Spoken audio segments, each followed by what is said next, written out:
It started with duck legs and dumplings in Brussels, a quiet dinner among European leaders.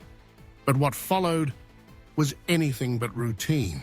Last night, European Commission President Ursula von der Leyen unveiled a plan that could redraw the map of global trade without the United States.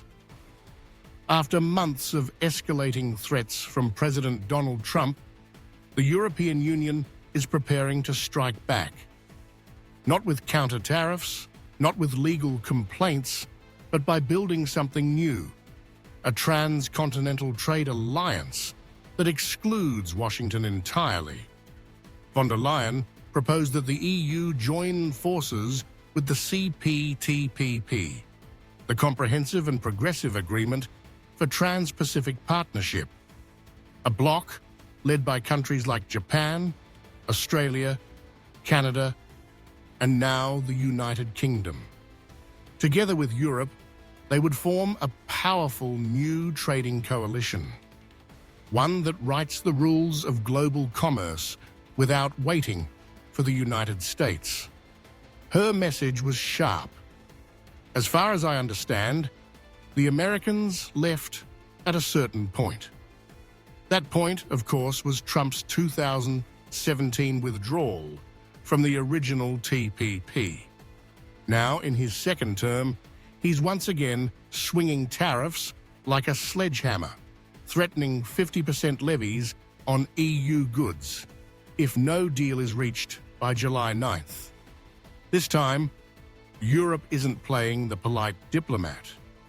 Polish Prime Minister Donald Tusk put it plainly: we must be innovative, sometimes unpredictable, like our friends across the Atlantic. The tone has shifted. The European Union is no longer pleading with Trump. It's mirroring him. Even Germany's Chancellor, Friedrich Merz, long known for cautious pragmatism, backed von der Leyen's idea. If the World Trade Organization no longer functions, he said, then Europe must lead in building what comes next. And the pressure is real. France's Emmanuel Macron, who once vowed to reject Trump's trade demands outright, now sounds resigned. If it's 10%, it'll be 10%, he said, referencing the baseline tariffs Trump imposed in a recent deal with the United Kingdom. A month ago, European leaders scoffed at that deal. Now, they're quietly hoping for similar treatment. Behind closed doors, leaders weighed how bad a deal they'd be willing to accept to avoid the worst of Trump's tariffs.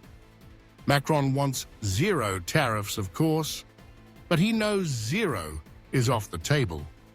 Lithuanian President Gitanas Nausėda offered a reality check. We can only hope to be treated like the United Kingdom. So what's really at stake? If the CPTPP EU alliance becomes reality, the global trade architecture built after World War II will begin to crumble. The US will no longer be at the center. A new axis, stretching from Tokyo to Brussels, could emerge, setting standards and shaping rules in a world where America no longer leads. This isn't just a trade maneuver. It's a geopolitical pivot. The EU already has bilateral trade agreements with several CPTPP members, including Japan, Canada, and Vietnam. Formalizing deeper cooperation could allow Europe to expand its reach in the Indo-Pacific while protecting itself from American volatility. And it's not just about Trump.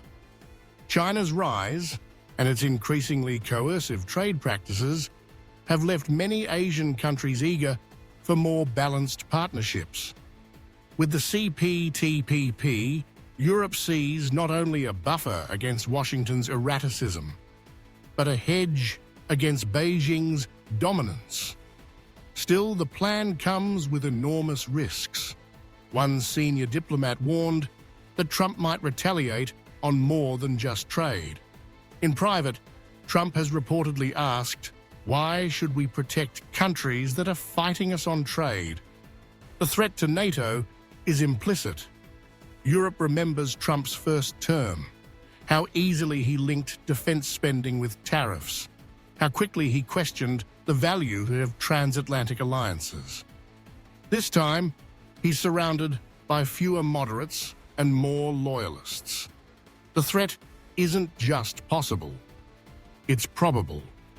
Germany, with its large industrial base and low military spending, is especially vulnerable. That's why Chancellor Merz is now pushing for a quick, even minimal deal with the US. Something to stop the bleeding in sectors like steel, cars, and chemicals.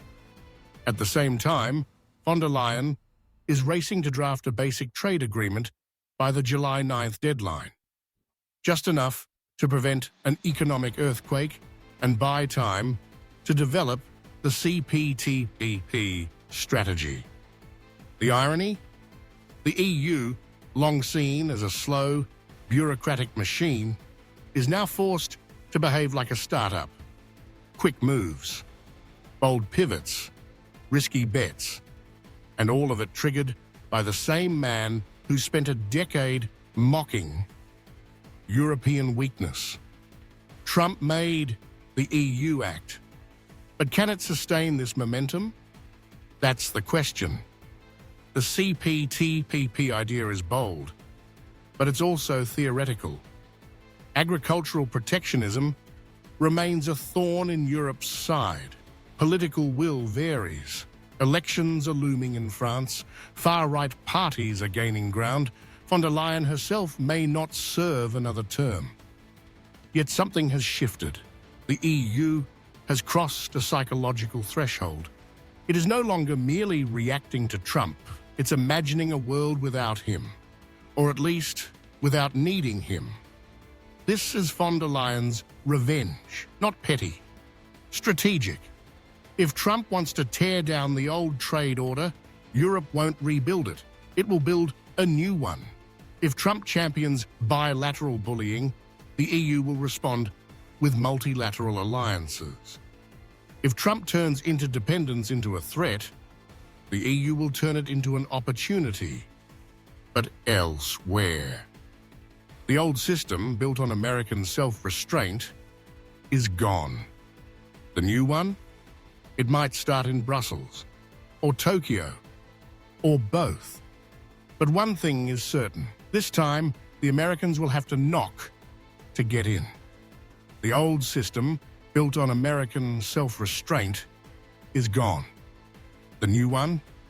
It might start in Brussels, or Tokyo, or both.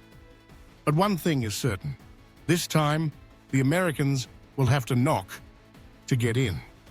If you found this breakdown useful, give it a like, share it with someone following global politics, and hit subscribe for more sharp takes on the EU, the US, and the shifting world order.